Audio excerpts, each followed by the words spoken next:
Hello friends, welcome to JohnTech online classes on JohnTech digital. देखिए, last lecture में हमने global issues जैसे global warming हो गया, ग्रीन हाउस गैसेज हो गई हैं, ओजोन लेयर डिप्लीशन, इन सबको हमने डिस्कस किया है। ऐसे इसी सीक्वेंस में हम आज एसिड रेन को डिस्कस करने वाले हैं इस लेक्चर में। देखिए, एसिड रेन एक्चुअली क्या है, पहले तो उसको समझना बहुत ज़रूरी है और उससे रिलेटेड जो क्वेश्चन आएंगे तभी हम उनको आंसर कर पाएंगे जब हमारे एसिड रेन समझ में आएगी। सो एसिड रेन का मतलब है, यहाँ पर रेन से आपको समझ में आ रहा होगा कि कोई ना कोई प्रेसिपिटेशन है एसिड्स की, ठीक है। लेकिन ये एसिड की प्रेसिपिटेशन हमारे इन्वायरमेंट में, हमारे एटमॉस्फेयर पे, अर्थ सरफेस पर कैसे होगी, पहले इस कंसर्न को समझना होगा, इस फिनोमेना को समझना होगा। तो देखिए, हमारी वजह से, हमारी एक्टिविटीज़ की वजह से या किसी नेचुरल एक्सीडेंट्स की वजह से कार्बन डाइऑक्साइड या बोल सकते हैं कार्बन, सल्फर, नाइट्रोजन, ये हम क्या कर देते हैं, एटमॉस्फेयर में रिलीज कर देते हैं। तो ये जो कार्बन, नाइट्रोजन और जो सल्फर है, ये ऑक्सीजन की प्रेजेंस में बर्न होकर क्या बनाते हैं, ये इनके ऑक्साइड्स बनाते हैं। Their oxide like carbon dioxide हो गया है या सल्फर डाइऑक्साइड हो गया है, नाइट्रोजन ऑक्साइड हो गया है। इस तरह से ये अपने अपने ऑक्साइड्स बनाते हैं या किसी एक्टिविटीज के थ्रू डायरेक्टली ऑक्साइड्स एटमॉस्फेयर में रिलीज कर दिए जाते हैं। जैसे आप बर्निंग ऑफ फोसिल फ्यूल्स, कोयल और वुड वगैरह जैसे आप जलाओगे तो यहाँ से कार्बन कंटेंट है, सल्फर कंटेंट है या नाइट्रोजन कंटेंट है, ये रिलीज होंगे एटमॉस्फेयर में। इन द प्रेजेंस ऑफ ऑक्सीजन ये अपने ऑक्साइड्स बनाएंगे या डायरेक्टली इंडस्ट्रीज वगैरह से या व्हीकल एग्जॉस्ट की वजह से डायरेक्टली जो ऑक्साइड्स हैं ये एटमॉस्फेयर में रिलीज कर दिए जाएंगे। अब होगा क्या कि जैसे ही ये ऑक्साइड्स वाटर मॉलिक्यूल से या वेपर से रिएक्ट करेंगे तो ये क्या बनाएंगे, इनके एसिड्स बनाएंगे। जैसे कार्बोनिक एसिड हो गया, सल्फ्यूरिक एसिड हो गया है, नाइट्रिक एसिड हो गया है। और ये एसिड कहाँ पर रिटेन रहेंगे, ये एटमॉस्फेयर में होगा। ये एसिड्स एटमॉस्फेयर में प्रेजेंट होंगे और किसी ना किसी जैसे रेनफॉल होगी, स्नोफॉल होगी, हेल होगा, इस तरह से ये प्रेसिपिटेशन होगा तो ये एसिड्स जो एटमॉस्फेयर में प्रेजेंट हैं ये रेनफॉल के साथ में हमारे अर्थ सरफेस पर आएंगे और एडवर्स इफेक्ट डालेंगे। क्लियर? तो ये था आपका एसिड रेन, एक जनरल ओवरव्यू। तो पहले हम इसको विजुअल के थ्रू समझने की कोशिश करेंगे कि एसिड रेन एक्चुअली होता क्या है। तो आज का जो हमारा टॉपिक है दैट इज एसिड रेन और इसको हम अभी विजुअल्स के थ्रू समझने की कोशिश करेंगे। तो what is the acid rain? देखिए, यहां पर एसिड रेन की बात कर रहे हैं तो किसी भी तरीके से अगर हम बात करें कि ऑक्साइड्स जो हैं, सल्फर डाइऑक्साइड्स है, नाइट्रोजन ऑक्साइड है या कार्बन डाइऑक्साइड है, ये जो ऑक्साइड्स हैं किसी भी वजह से, चाहे वो मैन मेड एक्टिविटीज़ हों या नेचुरल एक्टिविटीज़ हों, उनके वजह से अगर आपने इसको एटमॉस्फेयर में रिलीज कर दिया तब क्या होगा, ये वाटर मॉलिक्यूल के साथ में रिएक्ट करेंगे। तो वीडियो के थ्रू समझने की कोशिश कीजिए। जैसे ये इंडस्ट्रीज वगैरह हैं, वोल्केनिक इरेप्शंस हैं, इनसे क्या हो रहे हैं, ये ऑक्साइड्स रिलीज हो रहे हैं एटमॉस्फेयर में। देखिए यहाँ पर नाउ, तो ये जो ऑक्साइड्स रिलीज हो रहे हैं ये क्या कर रहे हैं, वाटर मॉलिक्यूल के साथ में या वेपर के साथ में रिएक्ट कर रहे हैं। देखिए यहाँ पर, तो पहले हम इस बात करें कि एसिड रेन एक्चुअली क्या है। एसिड रेन और acid deposition occurs when sulphur dioxide, main जो रेस्पॉन्सिबल फैक्टर है that is sulphur dioxide. Okay, sulphur dioxide, इसकी वजह से सल्फ्यूरिक एसिड बनेगा। यहाँ पर sulphur dioxide, nitrogen oxide reacts in the atmosphere with H2O water, oxygen and other chemical to form various acid compounds such as HNO3 nitric oxide हो गया है, H2SO4 sulphuric acid हो गया है। इस तरह से ये क्या बनाएंगे, यहाँ पर एसिड्स बनाएंगे। क्लियर? नाउ आगे देखिए यहाँ पर, सो ये एसिड्स जो हैं ये एसिड रेनफॉल के साथ में या डस्ट के जरिए ये कहाँ पर आएंगे, अर्थ सरफेस पर आएंगे। तो इस वीडियो में जैसा आपको नजर आ रहा है, जैसी डेफिनेशंस नजर आ रही है, चाहो तो आप इसको लिख सकते हैं। चलिए देखिए यहाँ पर, तो ये जो एसिड है, this acid fall to the ground from the atmosphere in wet और dry, this can be included rain, snow, fog, hail या इवन डस्ट। ठीक है, तो इसने कहा है कि ये जो एसिड है ये अर्थ सरफेस पर किसी भी जरिए से नीचे आ सकता है, चाहे वो रेन के साथ हो, स्नोफॉल के साथ में हो या इवन डस्ट के साथ में हो। तो इस से जो एसिड डिपोजिशन है उसको हमने दो कैटेगरी में डिवाइड कर दिया है। वो दो कैटेगरी कौन कौन सी है कि एक तो है वो वेट एसिड रेनफॉल हो जाएगा और एक हो जाएगा ड्राई एसिड रेनफॉल। ठीक है, तो इस तरह से हमने क्या किया है, यहाँ पर डिपोजिशन को कैटेगराइज कर दिया है। देखिए डिपोजिशन को किस तरह से कैटेगराइज कर रहे हैं यहाँ पर हम, एक है वेट और एक है dry. So forms of acid deposition, first one अगर हम बात करते हैं तो फर्स्ट वन कैसी है, wet deposition, and second one है ड्राई डिपोजिशन। देखिए वेट एंड ड्राई, ये जो आपको नजर आ रहा है दिस वन, ये रेनफॉल स्नोफॉल जो वेट फॉर्म है उसके साथ में है, और यहां पर ये डस्ट के साथ में डिपॉजिट हो रहा है अर्थ सरफेस पर। ठीक है, तो ये दोनों डिपोजिशन जो है एसिड्स के हैं, एसिड एक्चुअली इनके साथ में आ रहा है, तो इसीलिए इस डिपोजिशन को हम बोल रहे हैं एसिड रेन। क्या बोल रहे हैं इसको हम? Acid rain. तो एसिड रेन के जो फॉर्म है, डिपोजिशन है, वो दो तरह के हो गए। पहला हो गया आपका वेट डिपोजिशन, दूसरा हो गया ड्राई डिपोजिशन। वेट डिपोजिशन में ये वाटर की जो फॉर्म है, लाइक रेनफॉल हो गया है, प्रेसिपिटेशन हो, रेनफॉल हो गया है, स्नोफॉल हो गया है, उसके साथ में अगर एसिड अर्थ सरफेस पर आ रहा है तो उसको हम बोलेंगे वेट डिपोजिशन या वेट एसिड रेन। इसी तरीके से अगर वो डस्ट के साथ में नीचे आ रहा है, पर्टिकुलेट्स जो सस्पेंडेड मैटर है वो धीरे धीरे सेटल करता है, अगर उसके साथ में ये एसिड नीचे आ रहा है तो इसको हम बोलेंगे ड्राई डिपोजिशन। क्लियर? तो हमने इस डिपोजिशन को समझा, इस रेनफॉल को समझा कि एसिड रेन एक्चुअली होता क्या है। तो अगर एनवायरनमेंट में हम किसी भी तरीके से कार्बन, सल्फर, नाइट्रोजन रिलीज करते हैं तो इनके ऑक्साइड्स बनते हैं, या डायरेक्टली इन ऑक्साइड्स को अगर रिलीज करते हैं तो ये वाटर के साथ में, ऑक्सीजन के साथ में और अदर केमिकल्स के साथ में रिएक्ट करके ये क्या बनाएंगे? एसिड्स बनाएंगे। कौन कौन से एसिड्स बनाएंगे? कार्बन कार्बोनिक एसिड बनाएगा, सल्फर सल्फ्यूरिक एसिड बनाएगा, नाइट्रोजन नाइट्रिक एसिड बनाएगा, और ये एसिड अर्थ सरफेस पर किसी भी फॉर्म में आकर उस पर एडवर्स इफेक्ट डालते हैं। अब ये एडवर्स इफेक्ट ह्यूमंस के लिए हो सकते हैं, मॉन्यूमेंट्स के लिए हो सकते हैं, बिल्डिंग्स के लिए हो सकते हैं, फ्लोरा एंड फौना दोनों के लिए हो सकते हैं, एक्वेटिक लाइफ के लिए हो सकते हैं। तो एडवर्स इफेक्ट को भी हम समझने की कोशिश करेंगे। देखिए यहाँ पर अभी डिपोजिशन को हमने समझा है कि किस किस तरह से डिपोजिशन होता है। इसी की अगर हम केमिस्ट्री की बात करें तो वो भी हमको समझने की ज़रूरत है कि बेसिक स्टीशियोमेट्री क्या है इसके पीछे। तो यहाँ पर देखिए जो सल्फ़र है, सल्फ़र ने ऑक्सीजन के साथ में क्या बनाया है इसका? देखिए SO3 sulphur try oxide. Now इसके बाद में अगर आप देखोगे यहाँ पर तो इसी तरीके से सल्फर कंपाउंड से क्या बना है, यहाँ पर सल्फर ट्राई ऑक्साइड और वाटर मॉलिक्यूल के साथ में इसने रिएक्ट करके क्या बनाया है? Sulphuric acid, that is H2SO4। Clear? तो इस तरह से यहाँ पर कौन कौन से कंपाउंड बन सकते हैं उनको एक साथ हम देखेंगे। So reactions, what will be the reactions? तो देखिए यहाँ पर कौन कौन सी रिएक्शंस होंगी। यहाँ पर जो नजर आ रही है, जैसे कार्बन डाइऑक्साइड की अगर हम बात करें तो कार्बन डाइऑक्साइड वाटर के साथ में रिएक्ट करके क्या बना रही है? Carbonic acid, that is H2CO3। बहुत इंपॉर्टेंट है, समझने की कोशिश करना। कार्बन डाइऑक्साइड का जो कंटेंट है वो क्या बना रहा है? यहाँ पर कार्बन डाइऑक्साइड प्लस H2O, ये H2CO3 बना रहा है, that is carbonic acid. Sulphur dioxide की अगर हम बात करें तो सल्फर डाइऑक्साइड पहले ऑक्सीजन से क्या करेगा? रिएक्ट करेगा, इन the presence of oxygen react करेगा तो क्या बनाएगा? Sulphur try oxide. In the presence of oxygen sulphur dioxide sulphur try oxide बनाएगा, और ये सल्फर ट्राई ऑक्साइड वाटर के साथ में रिएक्ट करके क्या बनाएगा? सल्फ्यूरिक एसिड बनाएगा।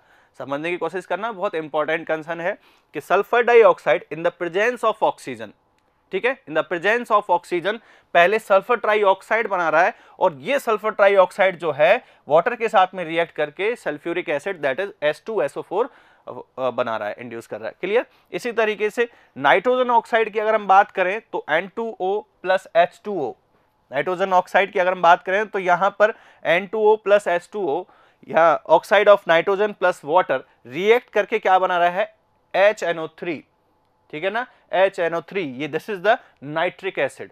लेकिन अगर आपसे कोई पूछे कि एसिड रेन का जो मेन रिस्पॉन्सिबल फैक्टर जो है वो कौन सा है, तो हम बात करेंगे सल्फर डाइऑक्साइड, मतलब सल्फर की। ये बहुत ही ज़्यादा एडवर्स इफेक्ट डालता है। आगे हम इन एडवर्स इफेक्ट के बारे में डिस्कस करने वाले हैं। पहले इसी वीडियो में हम समझने की कोशिश करेंगे कि यहाँ से क्या क्या आपको देखने, आप इजीली क्या क्या सीख सकते हो। तो ये रिएक्शंस होती हैं एटमॉस्फेयर में। अब जो ये एसिड्स बने हैं, ये जितने भी एसिड्स बने हैं, कार्बोनिक एसिड है, सल्फ्यूरिक एसिड है, नाइट्रिक एसिड है, ये तीनों एसिड किसी भी फॉर्म में अर्थ सरफेस पर डिपॉजिट हो सकते हैं, चाहे वो वाटर के साथ में हो, चाहे वो पार्टिकुलेट सस्पेंडेड पार्टिकुलेट्स के साथ में हो। तो अगर वो वाटर के साथ में, वाटर की किसी भी फॉर्म में, रेनफॉल की फॉर्म में, या फिर हम बोलें स्नोफॉल की फॉर्म में, हेल हो गया, इस तरह से किसी भी तरीके की फॉर्म में अगर ये अर्थ सरफेस पर आता है तो इसको बोलेंगे वेट डिपोजिशन। और अगर वो सस्पेंडेड पार्टिकुलेट्स के साथ में, मैटर उनके साथ में अगर डिपॉजिट होता है, मतलब डस्ट की फॉर्म में अगर डिपॉजिट होता है, तो उसको हम बोलेंगे ड्राई डिपोजिशन। Very clear? ठीक है, अब आगे इसको समझने की कोशिश करते हैं कि इसके एडवर्स इफेक्ट क्या क्या हो सकते हैं। तो अभी तक हमने इसकी रिएक्शंस को समझा, इसकी डेफिनेशन को समझा। अब अगर हम इसकी बात करें कि जो इसके इफेक्ट्स हैं, उन इफेक्ट मतलब एडवर्स इफेक्ट की बात करें तो कहाँ कहाँ किस किस फील्ड में एडवर्स इफेक्ट डालने वाला है, तो इम्पॉर्टेंट है, इसलिए यहाँ पर इसको बहुत जोर दिया जा रहा है। तो देखिए इफेक्ट ऑफ एसिड रेन, तो सबसे पहले मैं हमारी ही मॉन्यूमेंट्स की बात करूँगा, ताजमहल, जिससे आप बखूबी क्या है जानते हैं। तो देखिए बिफोर द ताजमहल, यहाँ पर अगर हम बात करते हैं बिफोर एसिड रेन, ताजमहल जैसा आपको नजर आ रहा है एकदम क्रिस्टल व्हाइट नजर आ रहा है। ताजमहल जो है मार्बल का बना हुआ है, किसका बना हुआ है, मार्बल का बना हुआ है। तो यहाँ पर before the acid rain Taj Mahal एकदम क्रिस्टल व्हाइट है, ठीक है। लेकिन आफ्टर द रेनफॉल, मतलब आफ्टर एसिड रेन, इस पे क्या इफेक्ट पड़ने वाला है। तो देखिए आफ्टर एसिड रेनफॉल ये कैसा पड़ गया है, यहाँ पर पीला पड़ गया है। कैसा पड़ गया है, पीला पड़ गया है। अब ये पीला क्यों पड़ा है, एसिड रेन से ऐसा क्या हुआ जो ये इस तरह से उसका जो कलर है वो पीला हो गया है, इस पे प्रेसिपिटेशन हुआ है। तो देखिए इस प्रेसिपिटेशन से क्या होगा, सबसे इंपॉर्टेंट पॉइंट निकल के आएगा। यहाँ पर ये जो लाइन लिखी हुई है, acid in the air reacts with calcium carbonate of the marble. देखिए ये किसका बना हुआ है, ये मार्बल का बना हुआ है। ताजमहल मार्बल का बना हुआ है। बहुत ही मतलब हम बोल सकते हैं कि ये हमारा अजूबा है, इसको जिसने बनाया है, और ये हमारे धरोहर है। अब इसको इसकी स्टडी करना बहुत ज़रूरी है। तो यहाँ से क्वेश्चन पूछ सकता है कि एसिड रेन से ताजमहल पर क्या इफेक्ट पड़ता है और उसके मेन रिस्पॉन्सिबल फैक्टर्स क्या हैं। तो देखिए यहाँ पर क्या होगा, जो सल्फ्यूरिक एसिड है जो एसिड रेन में आया है, इसका जो प्रेसिपिटेशन हुआ है ताजमहल के ऊपर, ताजमहल किसका बना हुआ है, मार्बल, और मार्बल का मेन कॉन्स्टिट्यूएंट्स क्या है, कैल्शियम कार्बोनेट, ठीक है। अब कैल्शियम कार्बोनेट है, एक्चुअली मार्बल क्या है, लाइमस्टोन है। तो लाइमस्टोन किससे बनकर बना होता है, कैल्शियम कार्बोनेट से। सो कैल्शियम कार्बोनेट किसके साथ रिएक्ट करेगा, सल्फ्यूरिक एसिड के साथ में रिएक्ट करेगा। कैल्शियम कार्बोनेट सल्फ्यूरिक एसिड के साथ में रिएक्ट कर रहा है। कैल्शियम कार्बोनेट सल्फ्यूरिक एसिड के साथ में रिएक्ट कर रहा है, और क्या बना रहा है, देखिए CaSO4, ठीक है ना, CaSO4 plus H2O plus CO2। अब ये जो CaSO4 है, कैल्शियम सल्फेट जो है, ये एक्चुअली क्या है, एक प्रेसिपिटेट बनाता है, येलो कलर की प्रेसिपिटेट बनाता है, जिसकी वजह से जो आपका ताजमहल है वो कैसा नजर आ रहा है, पीला नजर आ रहा है। तो अगर हम बात करें ओल्ड मॉन्यूमेंट्स पे, एसिड रेन बहुत ही ज़्यादा एडवर्स इफेक्ट डालती है। इसी के साथ में और अगर हम देखें यहाँ पर, देखिए तो किस किस तरह से ये एडवर्स इफेक्ट डाल रहा है। ये ओल्ड मॉन्यूमेंट्स हैं, तो बिफोर द एसिड रेन बिल्कुल वाइट है, एकदम क्लियर इमेज है। लेकिन after the rainfall, after the acid rain, ये क्या हो गया है, एकदम से ब्लर पड़ गया है। इसके जो कलर है वो मतलब क्या हो गया, खराब हो चुका है। तो यहाँ अगर हम बात करें, इट डैमेज, किसकी बात कर रहा है ये, acid rain damage the statues, monuments and Tom stones made up of stone and metals, ठीक है। तो इन सबको ये अफेक्ट करेगा जो स्टोन मेटल्स वगैरह के बने हुए हैं। नाउ अगर हम आगे की और फील्ड्स में बात करें कि एसिड रेन और कहाँ कहाँ पर अटैक कर रहा है, तो इसके अलावा हम बात करते हैं before the acid rain aquatic life की अगर हम बात करते हैं, तो देखिए ये नॉर्मल है कंडीशन, यहाँ पर कैसी है, नॉर्मल है condition. But after the acid rain, after the acid rain, ये जो आपकी एक्वेटिक लाइफ है ये क्या हो गई है, यहाँ पर आपको क्या नजर आ रहा है कि ये एकदम खत्म हो चुकी है, ये सारी फिशेज जो हैं मर चुकी हैं। इसका रीजन क्या है, एसिड रेन। एसिड रेन इनके लिए टॉक्सिक का काम करेगा, एक जहर का काम करेगा। सो acid rain decrease the pH level of water. क्या करता है ये, वाटर की pH लेवल को डिक्रीज कर देता है, वाटर की pH लेवल को डिक्रीज कर देता है। और लोअर pH में ये जो फिशेज हैं ये सरवाइव नहीं कर पाएंगी। At low pH level kill fishes their eggs and fish food organisms, ठीक है। तो जो न्यूट्रिएंट्स के सोर्स हैं फिश के लिए, उनको खत्म कर देता है। खुद जो फिश है वो लोअर लेवल ऑफ pH पे सर्वाइव नहीं कर पाएगी, उनके अंडों को खत्म कर देगा। तो इस तरह से ये एक्वेटिक लाइफ पे भी क्या होगा, इम्पैक्ट डालेगा। बहुत ही ज़्यादा खराब इम्पैक्ट है। यहाँ पर देखिए जो फिशेज वगैरह हैं वो मर चुकी हैं। तो जो प्रेसिपिटेशन होगा, एसिड प्रेसिपिटेशन, बहुत ही ज़्यादा खतरनाक है। अगर हम बात करें आगे वनस्पति की, फ्लोरा की अगर हम बात करें, तो उसको भी देखना होगा यहाँ पर। तो देखिए नेक्स्ट पॉइंट जो रहेगा हमारा, देखिए before the precipitation, before the acid rain, जो आपका फ्लोरा है, वनस्पति है, एकदम क्लियर है, आराम से ग्रोथ कर रहा है, उसका नॉर्मल कंडीशन है। But after the precipitation, after the acid rain, क्या इम्पैक्ट डलने वाला है, इस पर क्या इफेक्ट डलने वाला है। तो देखिए एक्चुअली जब एसिड रेन होगा तो वो सॉइल की फर्टिलिटी को क्या कर देगा, कम कर देगा। एसिड रेन एक्चुअली क्या करता है, सॉइल की फर्टिलिटी को कम कर देता है, जिससे जो प्लांट्स हैं उनकी ग्रोथ कम हो जाती है और वो सस्पेक्टेबल हो जाते हैं, पैथोजेंस इजीली उनको अटैक कर देते हैं। जो इंसेक्ट्स हैं वो उनको इजीली अटैक कर देते हैं, मतलब उनका इम्यून सिस्टम जो है वो क्या हो जाता है, वीक हो जाता है। एक तरह से हम कह सकते हैं कि सॉइल की फर्टिलिटी कम हो जाती है, सॉइल में जो न्यूट्रिएंट्स हैं उनकी क्वालिटी डिग्रेड हो जाती है या वो ख़त्म हो जाते हैं। तो प्लांट्स जो यहाँ पर सर्वाइव कर रहे होते हैं उनकी इम्यून सिस्टम क्या हो जाता है, वीक हो जाता है, और एक तरह से हम कहेंगे कि ये पैथोजेंस और जो इंसेक्ट्स हैं उनको ज़्यादा रिटेन नहीं कर पाएंगे, उनके अगेंस्ट जो रेजिस्टेंस है उसको ऑफर नहीं कर पाएंगे। So this is the effect of acid rain on the flora. देखिए यहाँ पर, तो बिफोर द एसिड रेन क्या आ रहा है यहाँ पर, acid rain also damage the high altitude forest. ठीक है, high altitude forest, moreover it limiting the soil of essential nutrients available to them. ठीक है ना, तो सॉइल में जो अवेलेबल न्यूट्रिएंट्स है उनको क्या कर देती है एसिड रेन, कम कर देती है, लिमिटिंग कर देती है, जिससे कि सॉइल की फर्टिलिटी कम हो जाती है। तो ये था आपका एसिड रेन, कि एसिड रेन एक्चुअली होता क्या है, किस तरह से वो इफेक्ट डालता है, कैसे वो किस किस फॉर्म में डिपोजिशन हो सकता है एसिड्स का। तो हमने इसको विजुअल के थ्रू समझने की कोशिश की है। चलिए अब इसके नोट्स की बात करते हैं, इनसे जो इम्पोर्टेंट कंसर्न है उसको समझने की कोशिश करते हैं। सो आई होप कि आपके बहुत अच्छे से समझ में आया होगा विजुअल के थ्रू। अब इससे रिलेटेड जो इम्पोर्टेंट नोट्स हैं जो आपको बनाने हैं वो समझ लेते हैं पहले तो। सो इन 1872 N English scientist Robert Angus Smith, ठीक है, जिसने इसको इंड्यूस किया इस टर्म को, पहले उसकी बात कर लेते हैं तो कई बार क्वेश्चन यहीं से भी आ जाते हैं। So Robert Angus Smith introduced the term acid rain as he noticed that acid precipitation damage the leaves. ठीक है ना, ये क्या बता रहा है, जो एसिड प्रेसिपिटेशन है वो किसको डैमेज कर रही है, लीव्स को डैमेज कर रही है, पत्तियों को डैमेज कर रही है।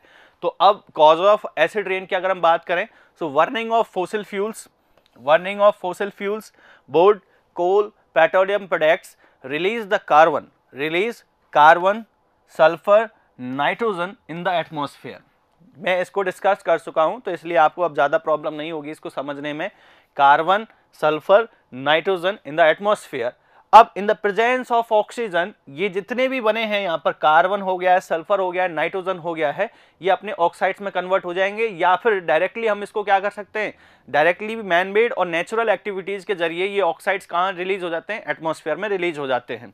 So these three elements when one in the presence of oxygen, atmospheric oxygen, get converted in their respective oxides which are water soluble। मतलब ये वाटर से क्या करेंगे, रिएक्ट करेंगे, इनके रेस्पेक्टिव किससे, इनके रेस्पेक्टिव ऑक्साइड्स में कन्वर्ट हो जाएंगे। जैसे कार्बन डाइऑक्साइड में, सल्फर डाइऑक्साइड में, नाइट्रोजन ऑक्साइड में, इस तरह से ये इनके रेस्पेक्टिव ऑक्साइड में कन्वर्ट हो जाएंगे इन the presence of atmospheric oxygen. Now अगर हम बात करते हैं these react with large quantity of vapor present in the atmosphere। vapor का मतलब क्या हो गया, water। these react with large quantities of vapor present in the atmosphere to form acid like carbonic acid, that is अभी आपने reaction देखा था, carbonic acid actually कौन सा हो जाएगा यहाँ पर, H2CO3, sulphuric acid and sulphurous acid and nitrous acid. Clear. तो आपने अलग अलग तरह की यहाँ पर रिएक्शंस देखी थी, कार्बन डाइऑक्साइड से कार्बोनिक एसिड बन रहा था, सल्फर से सल्फ्यूरिक एसिड बन रहा था, और नाइट्रोजन से नाइट्रस एसिड बन रहा था, नाइट्रिक एसिड बन रहा था, HNO3। ठीक है। Acid deposition can either be wet and dry. इन दोनों को हमने समझ लिया है कि वेट एंड ड्राई क्या होता है। अगर वाटर की किसी भी फॉर्म के साथ में एसिड डिपॉजिट हो रहा है तो उसको हम बोलेंगे वेट डिपोजिशन, और अगर वो सस्पेंडेड पार्टिकुलेट्स मैटर के साथ में यानी कि डस्ट के साथ में डिपॉजिट हो रहा है तो उसको हम बोलेंगे dry deposition. Clear. Now natural causes of acid rain are oxide of sulphur and nitrogen form from volcanic swamp and plankton in the oceans. ठीक है ना। तो देखिए यहाँ वोल्केनिक इरप्शन से भी जो आपके सल्फर डाइऑक्साइड है ये रिलीज की जाती है। स्वैम्प मतलब जो मार्शी लैंड होते हैं, दलदल वगैरह जो होते हैं, वहाँ से जो सल्फर है वो रिलीज की जाती है। इसी तरीके से प्लैंकटन जो है, एक्वेटिक प्लांट्स जो है, वो भी क्या करेंगे, यहाँ पर एटमॉस्फेयर में सल्फर डाइऑक्साइड रिलीज करेंगे। तो ये नेचुरल एक्टिविटीज़ हैं जिनके जरिए ये जो ऑक्साइड्स हैं वो क्या किए जाते हैं, एटमॉस्फेयर में रिलीज किए जाते हैं। तो ये जो कॉज हैं, कॉज एक तो बहुत इंपॉर्टेंट पॉइंट होता है किसी भी नेचुरल ग्लोबल इश्यूज से रिलेटेड, और उनके जो एडवर्स इफेक्ट है उन दो पॉइंट पे आपको बहुत फोकस करना है। एक तो cause of global issue, what is the global issue, ये तो आपको पता होना ही चाहिए, what is the global issue and cause of the global issue, and third point है कि उसके एडवर्स इफेक्ट क्या है हर फील्ड में। जो फील्ड आपने समझे हैं, चाहे वो इंफ्रास्ट्रक्चर फील्ड हो, चाहे वो हमारी ह्यूमन एक्टिविटीज़ की बात करें, या फिर एक्वेटिक लाइफ की बात करें, या फ्लोरा की बात करें, मतलब वनस्पति की बात करें, तो इन सब पे क्या क्या इफेक्ट पड़ने वाला है। Similarly next point, effect of acid rain. Acid rain affects human nervous system.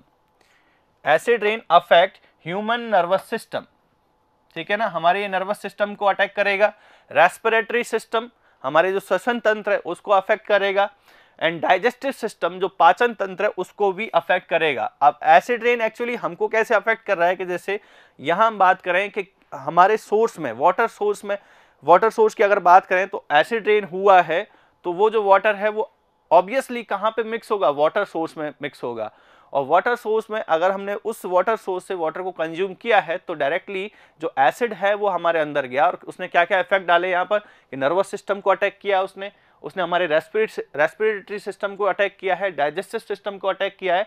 इसी तरीके से इट कॉजेज न्यूरोलॉजिकल डिजीज, ठीक है ना। तो अगर हमारी बात करें तो हम पे क्या क्या इफेक्ट पड़ रहे हैं वो आप यहाँ से देख सकते हो। तो मतलब कह सकते हैं acid rain is quite dangerous, ठीक है ना, ये डेंजरस है हमारे लिए। Now nutrients like calcium potassium, iron, manganese are leached away from the soil by acid.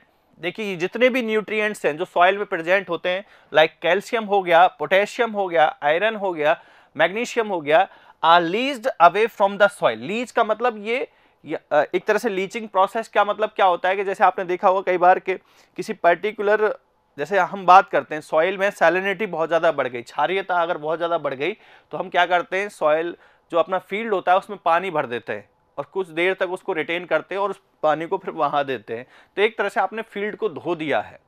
वैसे ही लीचिंग का मतलब यही है। लीचिंग का एक जो टर्म है उसको समझाने की कोशिश कर रहा हूँ। तो वो टर्म जो यहाँ पर लीचिंग यूज की है उसका मतलब होता है कि किसी भी पर्टिकुलर जो मैटर है उसको साफ कर दिया आपने। तो एक तरह से हम कहेंगे जो एसिड है वो सॉइल में प्रेजेंट जो न्यूट्रिएंट्स हैं, कैल्शियम हो गया, पोटेशियम हो गया, आयरन हो गया, मैग्नीज हो गया, इन सबको क्या कर देता है, धो देता है, बाहर कर देता है, जिससे कि सॉइल की फर्टिलिटी क्या हो जाएगी, डिक्रीज हो जाएगी from the soil by acid which are essential for the plant growth. जितने भी ये न्यूट्रिएंट्स थे ये किसके लिए जरूरी थे, प्लांट ग्रोथ के लिए जरूरी थे, जिसको एसिड रेन ने क्या कर दिया है, बाहर कर दिया है, सॉइल से लीच कर दिया है। तो इसका इंपैक्ट क्या पड़ेगा, डायरेक्टली ग्रोथ ऑफ प्लांट पे, ठीक है। नाउ अगर हम बात करें acid precipitation on vegetation reduce the rate of photosynthesis. जो फोटोसिंथेसिस की प्रोसेस है वेजिटेशन की, प्लांट्स की, उसको ये रिड्यूस कर देता है। तो ऑब्वियसली जब फोटोसिंथेसिस की प्रोसेस या रेट उसकी कम हो गई है तो उनकी ग्रोथ भी क्या हो जाएगी, कम हो जाएगी। उनकी जो इम्यून सिस्टम है वो डिक्रीज हो जाएगा। जो खाने बनाने की जो प्रोसेस है, जब वो खाना ही नहीं खाएंगे तो ऑब्वियसली उनकी ग्रोथ कम हो जाएगी, वो श्रिंक हो जाएंगे, उनमें उनका जो डेवलपमेंट है वो रुक जाएगा और उनका जो इम्यून सिस्टम है वो भी वीक हो जाएगा। So destroy the soil fertility. Soil की अगर हम बात करें तो सॉइल की फर्टिलिटी को क्या कर देता है, डिस्ट्रॉय कर देता है। Acid deposition weakens the tree like pine, spruce, ashes, which can easily attacked by pathogens and drought. ठीक है ना, मैंने बताया था आपको कि प्लांट्स जो हैं, कई सारे प्लांट्स हैं, उनकी जो पैथोजेंस के अगेंस्ट जो रेजिस्टेंस था उसको ये क्या कर देता है, कम कर देता है। तो एक्चुअली मैं बार बार टर्म यूज कर रहा हूँ इम्यून सिस्टम। इम्यून सिस्टम क्या होता है, एक्चुअली जो बीमारियों से लड़ने का जो क्षमता होती है उसको ही अगर इसने रिड्यूस कर दिया तो आसानी से पैथोजेंस का मतलब होता है हार्मफुल माइक्रो ऑर्गेनिज्म। तो हार्मफुल माइक्रो ऑर्गेनिज्म इजीली क्या करेंगे, इन जो ट्रीज हैं, इन पेड़ों को इजीली अटैक करेंगे और ये इनको रोक नहीं पाएंगे। ऐसे ही ड्रॉट का मतलब है कि अगर पानी की भी कमी हुई तो ये इनको अच्छे से रिटेन नहीं कर पाएगा और ये जितने भी आपके ट्रीज नजर आ रहे हैं ये क्या नहीं कर पाएंगे, सर्वाइव नहीं कर पाएंगे। Now, effects on buildings and monuments. Clear? Effects on buildings and monuments. So, acid dissolve limestone and marble, destroying features and structure of the building. ये मैंने थोड़ी देर पहले ही आपको एक्सप्लेन किया था वीडियो में कि मार्बल, यानी कि मार्बल क्या एक्चुअली लाइमस्टोन है, और उसमें क्या मिलेगा आपको, कैल्शियम कार्बोनेट, और उसके साथ में जो सल्फर डाइऑक्साइड है या कार्बन सल्फ्यूरिक एसिड जो है वो कैल्शियम सल्फेट की एक प्रेसिपिटेशन बना देता है। तो एक्चुअली उसने क्या किया, उसके फीचर जो उसकी शोभा थी, उसका जो अपीयरेंस था, उसको उसने क्या कर दिया, खराब कर दिया है। जैसे ताजमहल की अगर हम बात करें, आगे इस पॉइंट को हम मेंशन भी करेंगे स्पेशली इफेक्ट ऑन ताजमहल पे, तो यहाँ पर जो एसिड रेन है वो मॉन्यूमेंट्स को क्या कर रही है, खराब कर रही है। नाउ जैसे मॉन्यूमेंट्स की अगर हम बात करें तो पार्थन इन एथेंस, ये कुछ मॉन्यूमेंट्स हैं जिनके नाम लिखे हैं मैंने। Taj Mahal in India, Colosseum in Rome, medieval cathedral in Europe, and Washington Monument in Washington DC are slowly dissolving and flaking away because of acid rain। एक तो इनका जो कलर है वो खराब हो रहा है, डिजॉल्विंग हो रहा है, स्ट्रक्चर का जो रिटेनिंग पावर है वो कम होता जा रहा है, फ्लैकिंग अवे, फ्लैकिंग अवे का मतलब है इनके ऊपर पपड़ियां जम रही हैं, तो जो इनकी क्लियरनेस थी, जो इनकी ब्राइटनेस थी, वो धीरे धीरे क्या होती जा रही है, खराब होती जा रही है, धीरे धीरे डिस्ट्रॉय होते जा रहे हैं जितने भी मॉन्यूमेंट्स यहाँ पर लिखे हैं। हमारा जो कंसर्न रहेगा इंडिया की अगर हम बात करें, जो हमारी धरोहर है ताजमहल, तो उस पर हमको स्पेशली इस पर चर्चा करनी पड़ेगी कि ताजमहल पर क्या इफेक्ट पड़ रहा है। So effect on Taj Mahal, effect on Mathura refinery, ये किसकी वजह से, जो मथुरा रिफाइनरी है आगरा के पास में, ताजमहल आगरा में है और रिफाइनरी जो है ऑयल रिफाइनरी वो कहां पर है, मथुरा में है। बहुत इंपॉर्टेंट है कि ताजमहल जो आगरा है उसके एरिया में major responsible factor for acid rain कौन सा है, तो मथुरा रिफाइनरी, जो कि क्या करता है, एटमॉस्फेयर में सल्फर डाइऑक्साइड रिलीज करता है। तो उसी एरिया में अगर सल्फर डाइऑक्साइड का एटमॉस्फेयर में एक्यूमुलेशन हो रहा है तो वो इजीली क्या करेगा, प्रेसिपिटेट होगा वाटर के साथ में, डस्ट के साथ में, और वो जो हमारी धरोहर ताजमहल है उसको क्या करेगा, डायरेक्टली हार्म करेगा। So effect on Mathura refinery can be observed on Taj Mahal in Agra. ठीक है, due to the impact of acid rain it generates lots of SO2। देखिए ना, मथुरा रिफाइनरी क्या कर रही है, it generates lots of SO2। Mathura refinery यहां पर इस एरिया में बहुत ज्यादा मात्रा में SO2 जनरेट कर रही है, सल्फर डाइऑक्साइड गैस जनरेट कर रही है every day, which settle on the marble of Taj Mahal and can be called as stone cancer. और इस प्रोसेस, इस फिनोमिना को हमने क्या नाम दिया, स्टोन कैंसर, कि धीरे धीरे वो डेली क्या हो रहा है, ताजमहल के मार्बल पर, जो ताजमहल है उसके ऊपर प्रेसिपिटेट हो रहा है, जम रहा है, और इस फिनोमिना को हमने बोला है स्टोन कैंसर, जो कि ताजमहल की जो स्ट्रक्चर क्वालिटी है, जो अपीयरेंस क्वालिटी है उसको डिग्रेड कर रहा है। ताजमहल का कलर खराब हो रहा है, मतलब डिकलरेशन ऑफ ताजमहल हो रहा है। उसका रीजन मैंने आपको बताया था कि जो कैल्शियम सल्फेट है वो प्रेसिपिटेट बनाता है, पपड़ी बनाता है, और उस पपड़ी का जो कलर होता है एक्चुअली वो डल होता है, येलोइश कलर होता है।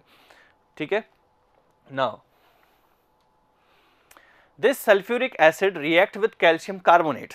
ठीक है ना, this sulphuric acid reacts with calcium carbonate in the marble to form calcium sulfate which cause pitting on Taj Mahal. pitting on Taj Mahal, pitting का मतलब पपड़ी जमा देना, pitting on Taj Mahal. discoloring, chipping and breaking of the edge of the marble slab and the formation of cracks in the marble are some of the sign of deterioration of the monuments। ठीक है ना, तो ये जो sign है, क्या क्या sign है, एक तो डिकलरिंग मतलब उसका कलर खराब हो रहा है, चेपिंग पपड़ियां छूट रही हैं, ब्रेकिंग ऑफ एज, जो एज हैं स्लैब्स की या जो भी उस पर स्टोन लगा हुआ है उसकी एज जो है वो डिस्ट्रॉय हो रही हैं, फॉर्मेशन ऑफ क्रैक्स जनरेट हो रहे हैं। तो ये जितने भी साइंस हैं ये किसके हैं, ये इस जो स्टोन कैंसर उसके साइन है। स्टोन कैंसर किसकी वजह से हो रहा है, आपसे पूछा जा सकता है कि what is the stone cancer, कहाँ पे ऑब्जर्व हो रहा है, किसकी वजह से ऑब्जर्व हो रहा है, ये सब कुछ आपके क्वेश्चंस हैं जो कि आपसे इनडायरेक्टली पूछे जा सकते हैं।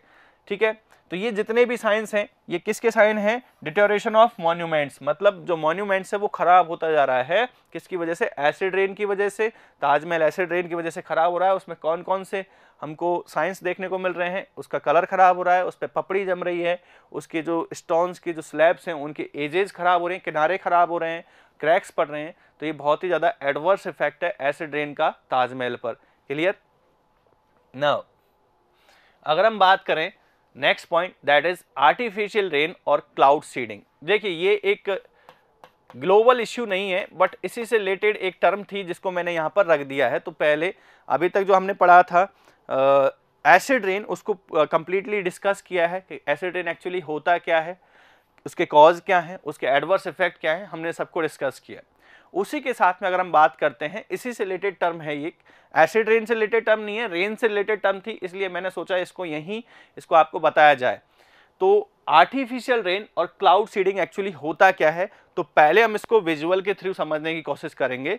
तो देखिए यहाँ पर आर्टिफिशियल रेन और क्लाउड सीडिंग एक एडवांस टेक्निक है आर्टिफिशियल रेनफॉल के लिए। तो पहले इसको हम विजुअल के थ्रू समझने की कोशिश करते हैं। देखिए यहाँ पर एक्चुअली होता क्या है कि यहाँ पर हम सीडिंग एजेंट जो हैं वो एटमॉस्फेयर में यानी कि क्लाउड में जनरेट करते हैं, इंड्यूस करते हैं। तो पहले तो इसको देखते हैं कि किस तरह से हम सीडिंग एजेंट जो हैं वो हम क्या कर रहे हैं, डिस्पर्स कर रहे हैं। सो सीडिंग एजेंट को हम एयरक्राफ्ट के थ्रू हम क्या करते हैं, क्लाउड्स में इंड्यूस करते हैं, इस तरह से डिस्पर्स करते हैं। ये सीडिंग एजेंट, इन सीडिंग एजेंट्स का काम क्या होता है, जो वाटर मॉलिक्यूल जो होते हैं, आइस क्रिस्टल जो होते हैं, जो क्लाउड्स में होते हैं, उनको ये क्या करते हैं, कंडेंस करते हैं और रेनफॉल करा देते हैं। तो कौन कौन से ऐसे सीडिंग एजेंट्स हैं, पहले उनकी बात कर लेते हैं। देखिए ये टर्म जो है, मैं आपको पहले भी बोल रहा हूं कि ये कोई ग्लोबल इश्यू नहीं है, ये रेन से रिलेटेड टॉपिक था, इन्वायरमेंटल इसमें कुछ प्रोसेस हो रही है, तो उसको एक बार देख लेते हैं इसके साथ में। तो यहाँ पर क्या हो रहा है, ड्राई आइस जो कि क्या है, solid form of carbon dioxide. Dry ice जो कि जिसको हम क्या बोलते हैं, ड्राई आइस को अगर आपसे कोई पूछे कि क्या होता है, so this is the solid form of carbon dioxide.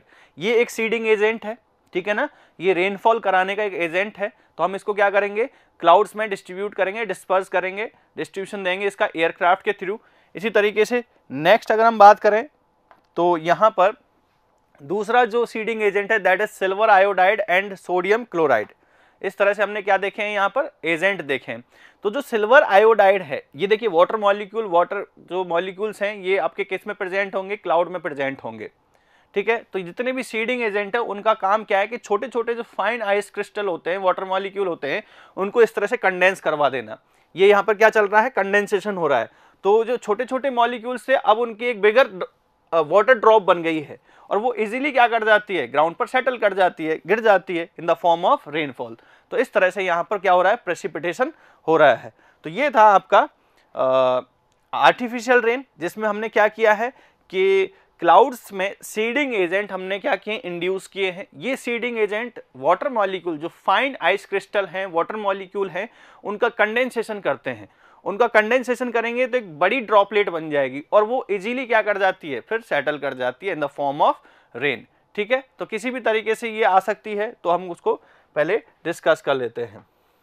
So artificial rain is an advance scientific technique where some chemical are used for condensation in the cloud which finally leads to the rainfall। बहुत important line है और इसमें जो important concern है वो है chemicals. बस ये आपसे पूछे जा सकते हैं। आर्टिफिशियल रेन क्या होता है ये तो आपको बहुत आसानी से पता लग गया, लेकिन यहाँ अगर हम बात करें कि कौन कौन से केमिकल ऐड किए जाते हैं, तो जो हमारा solid form of carbon dioxide है जिसको हम ड्राई आइस बोलते हैं, इसी तरीके से सोडियम क्लोराइड है, सोडियम आयोडाइड है, इस तरह से हम इनको यूज करते हैं। Now in this process two type of cloud can occur. First one है warm cloud and second one है कोल्ड क्लाउड, ठीक है ना। दो तरह के क्लाउड यहां पर बनते हैं और ये इंपॉर्टेंट है, इसको मेंशन कर लेना आप कि वार्म क्लाउड जो होते हैं, वार्म क्लाउड, इनका जो टेम्परेचर होता है it is equal to and greater than 1 degree Celsius, ठीक है ना। वार्म क्लाउड का जो टेम्परेचर होता है, इनका टेम्परेचर 1 डिग्री या इससे ज्यादा होता है, जबकि कोल्ड क्लाउड्स जो बनते हैं, कोल्ड क्लाउड्स में यहां पर देखें तो इनका जो टेम्परेचर होता है it is less than 1 degree Celsius, ठीक है। तो दो तरह के क्लाउड बनेंगे यहां पर, वार्म क्लाउड और कोल्ड क्लाउड, क्लियर। तो वार्म क्लाउड का जो टेम्परेचर है it is greater than and equal to the 1 degree Celsius and cold cloud का जो टेम्परेचर है this is less than 1 degree Celsius. Similarly next point की अगर हम बात करें, सो कौन कौन से सीडिंग एजेंट हम इनमें यूज करते हैं, तो वार्म क्लाउड में हम सिल्वर आयोडाइड, क्या यूज कर रहे हैं हम, सिल्वर आयोडाइड यूज कर रहे हैं। अच्छे से समझना, आपसे क्वेश्चन पूछा जा सकता है कि वार्म क्लाउड में हम कौन सा एजेंट यूज करते हैं। So this is the silver iodide. And the cold climate या कोल्ड क्लाउड में हम कौन कौन सा, द कोल्ड का नाम आ गया तो ड्राई आइस, आइस मतलब कोल्ड है, इसलिए इसको थोड़ा सा रिलेट कर सकते हैं कि कोल्ड क्लाउड्स में हम ड्राई आइस यूज करेंगे या एल्कली हैलाइड यूज कर सकते हैं, ठीक है ना। सो लाइन पढ़ेंगे, in warm cloud silver iodide and in cold clouds dry ice and alkali halide mixing are used as seeding material, ठीक है ना। तो इन दोनों तरह के क्लाउड में, मतलब हम अगर हम बात करें वार्म क्लाउड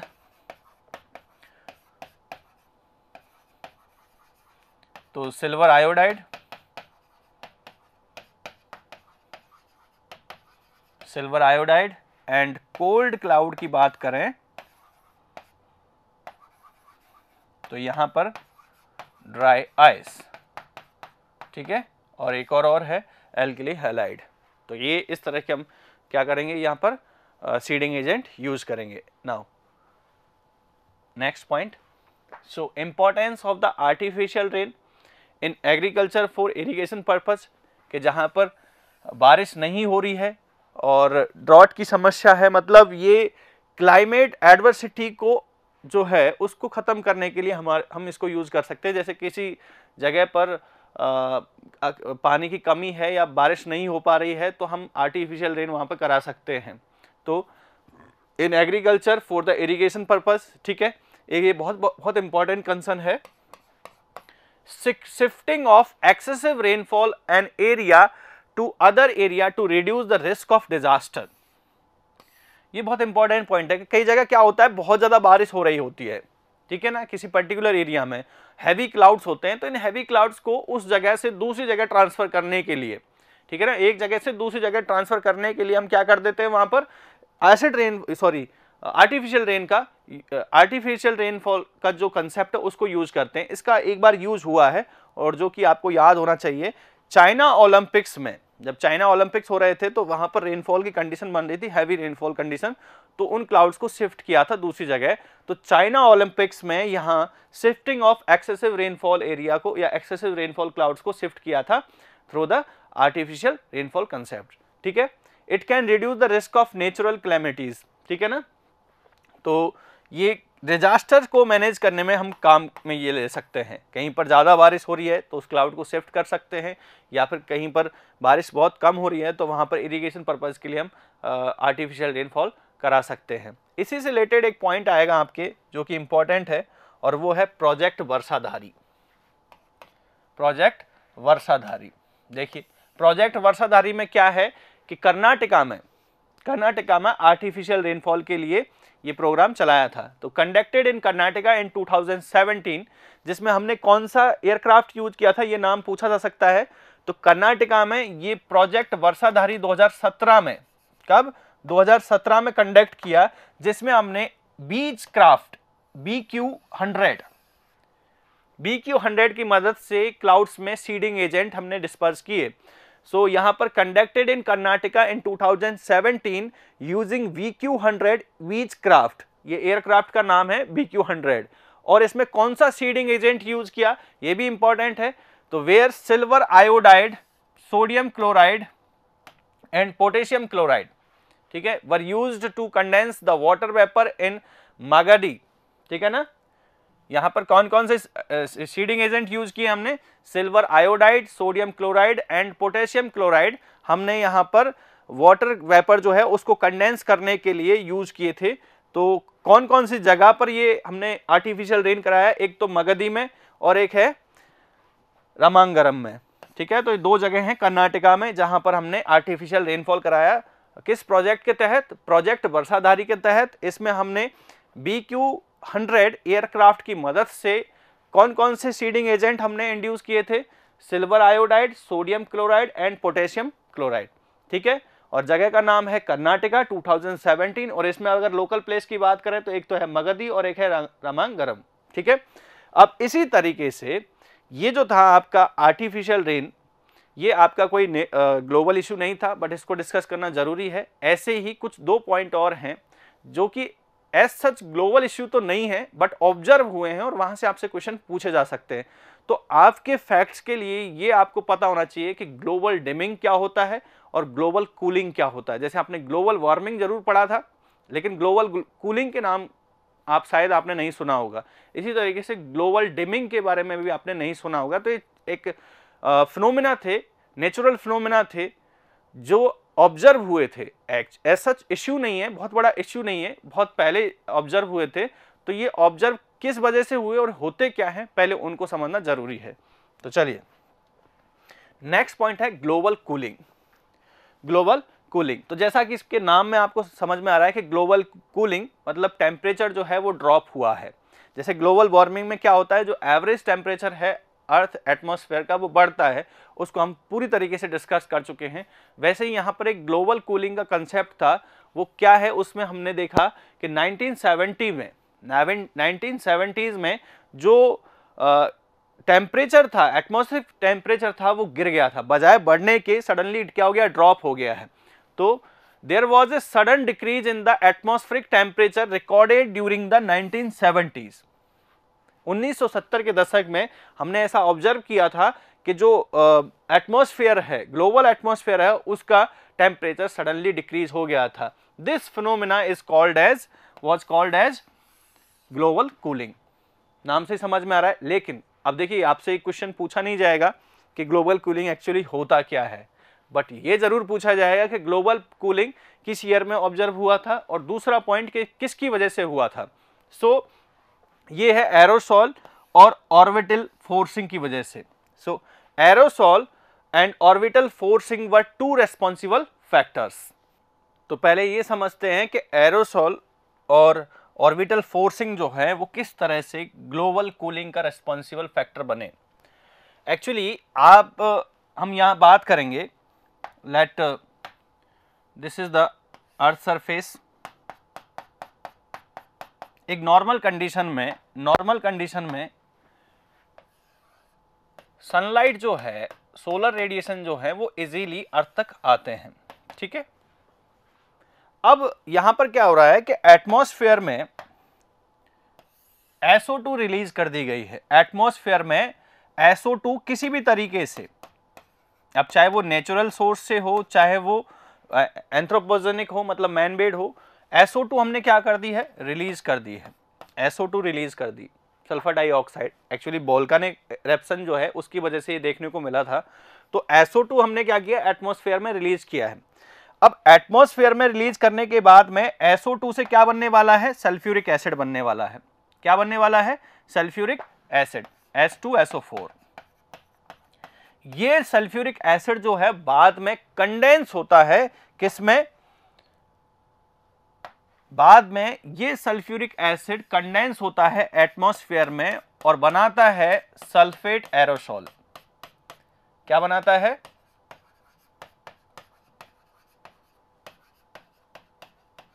सल्फेट एरोसॉल, ठीक है। तो ये सल्फ्यूरिक एसिड बाद में कंडेंस हुआ है और कंडेंस होकर इसने बनाया है सल्फेट एरोसॉल हमारे एटमॉस्फेयर में।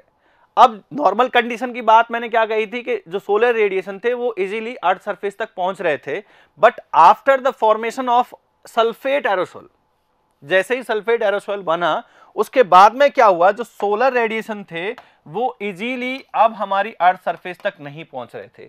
और एक्चुअली इसका एरोसॉल का एक कंसर्न होता है कि ये सोलर रेडिएशन को इजीली रिफ्लेक्ट कर देता है, किसमें, ये स्पेस में रिफ्लेक्ट कर देता है इनको। सोलर रेडिएशन को इजीली क्या कर रहा था, रिफ्लेक्ट कर दे रहा था, और ये इस सोलर रेडिएशन को अर्थ तक नहीं पहुंचने दे रहा था। तो इफेक्ट आपके समझ में आया कि एरोसॉइल की वजह से क्या हो रहा है, जो सोलर रेडिएशन है वो अर्थ तक इजीली नहीं पहुंच रही थी, मतलब most of part of solar radiation reflected towards the space, ठीक है ना। एरोसॉल क्या कर रहा है, यहां पर जो सोलर रेडिएशन है उनको स्पेस में ही रिफ्लेक्ट कर दे रहा है। मतलब हम कह सकते हैं कि जो एल्बिडो इफेक्ट है उसको इंक्रीज कर रहा है।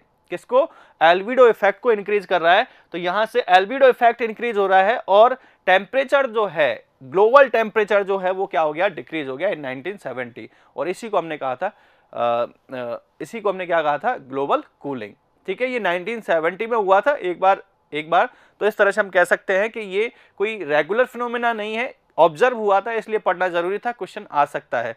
तो आपने देखा कि एरोसॉइल किस तरह से इसका मेजर रिस्पॉन्सिबल फैक्टर है। किसी भी तरीके से अगर आपने सल्फर डाइऑक्साइड रिलीज किया है, वो क्या होगा, सल्फ्यूरिक एसिड में बनेगा, सल्फ्यूरिक एसिड कंडेंस होकर सल्फेट एरोसॉल बनाएगा, और ये एरोसॉल का कंसर्न अगर हम देखें तो ये सोलर रेडिएशन को स्पेस में रिफ्लेक्ट कर देता है, अर्थ तक पहुंचने में ये दिक्कत पैदा करता है। इस वजह से जो ग्लोबल टेम्परेचर है वो क्या हो गया, कम हो गया, डिक्रीज हो गया। इसी तरीके से अगर हम बात करें ऑर्बिटल फोर्सिंग की, तो अर्थ ऑर्बिट जो है वो, अर्थ ऑर्बिट की अगर हम बात करें तो अर्थ ऑर्बिट का जो टिल्ट है और शेप जो है वो टाइम के साथ में बदलता रहता है। Tilt and the shape of the earth orbit वो टाइम के साथ में बदलता रहता है। तो ये जो चेंज है इसकी वजह से नेगेटिव इंपैक्ट पड़ता है ग्लोबल सीजन पैटर्न पे। किस पे, ग्लोबल सीजन पैटर्न पे इसका एक नेगेटिव इंपैक्ट पड़ता है। जो अर्थ का ऑर्बिट है उसकी शेप और उसका टिल्ट जो है वो चेंज होता रहता है। अब उसके पीछे कई सारे एस्ट्रोनॉमिकल रीजंस हैं, उनको हम डिस्कस नहीं करेंगे, बस इसको समझने की कोशिश कर रहे हैं कि जो अर्थ का ऑर्बिट का जो शेप है और टिल्ट है वो टाइम टू टाइम बदलता रहता है, जो कि ग्लोबल सीजन पैटर्न पर एक नेगेटिव इंपैक्ट डालता है। उसी का एक यहाँ पर इफेक्ट देखने को मिला था, ग्लोबल कूलिंग। तो आपसे पूछा जा सकता है कि ग्लोबल कूलिंग के मेन रिस्पॉन्सिबल फैक्टर कौन कौन से हैं, तो उसमें एक तो आप नाम लिखोगे एरोसॉल और एक लिखेंगे ऑर्बिटल फोर्सिंग। ठीक है, ये था आपका ग्लोबल कूलिंग। सिमिलरली एक और पॉइंट है यहां पर, ग्लोबल डिमिंग। तो कूलिंग से समझ में आया, ठंडा हो जाना। ग्लोबल डिमिंग, ग्लोबल का मतलब होता है दुनिया पर इफेक्ट, है ना। अब डिमिंग का मतलब क्या होता है, सबसे पहले इसको सोच के देखेंगे कि डिमिंग एक्चुअली होता क्या है। तो जैसे आपने नाम सुना है, लाइट डिम हो गई, लाइट डिम हो गई, बल्ब डिम हो गया। तो एक्चुअली उजाला जो है, उजाले से रिलेटेड ये टर्म है, ब्राइटनेस से रिलेटेड ये टर्म है कि उजाला अगर कम हो गया तो उसको बोलते हैं हम डिम हो जाना। ठीक है, एक देसी लैंग्वेज में जिसको हम समझने की कोशिश कर रहे हैं। सो यहाँ पर जो उजाला है वो कम हो गया है, और ऐसा ही एक कंसर्न हमको देखने को मिला। उसका रीजन क्या है कि सनलाइट जो है वो प्रॉपरली अर्थ सरफेस पर नहीं पहुंच पाई, सनलाइट जो है वो प्रॉपरली अर्थ सरफेस पर नहीं पहुंच पाई। तो इस तरह से दिन में भी एक तरह से हम कह सकते हैं कि जो उजाला है वो कम हो गया। सो यही कंसर्न था। An English scientist Gerald Stanhill during 1985, ठीक है ना, an English scientist Gerald Stanhill during 1985 was noticed that there was 22% drop, कितना, 22% drop in sunlight in Israel, especially in Israel, Israel की बात कर रहा है, especially in Israel. This phenomena was termed as global dimming. Sunlight में जो है वो कमी आ गई, कितने परसेंट की, 22% की इजराइल में, और इस फिनोमिना को इसने नाम दिया ग्लोबल डिमिंग। क्लियर। अब इसका मेन रीजन क्या है कि कोई भी ऐसी शील्ड आ गई होगी जिसकी वजह से जो सनलाइट है वो प्रॉपरली पहुंच नहीं पा रही है। So the solar energy reaching the earth surface was shielded by suspended air particulate material. जो एयर पॉल्यूटेंट्स होते हैं, सस्पेंडेड एयर पॉल्यूटेंट्स जो होते हैं, उनकी एक फिल्म बन गई, और उस फिल्म ने सनलाइट को अर्थ तक नहीं पहुंचने दिया और उसको क्या कर दिया, शील्ड कर दिया। इस वजह से इजराइल में 1985 में ऐसा हुआ कि जो सनलाइट है उसमें 22% ड्रॉप हो गया, और इस कंसर्न को हमने नाम दिया, इस फिनोमेना को नाम दिया ग्लोबल डिमिंग। तो इस तरह के क्वेश्चन आपसे पूछे जा सकते हैं। So thank you so much and keep watching this.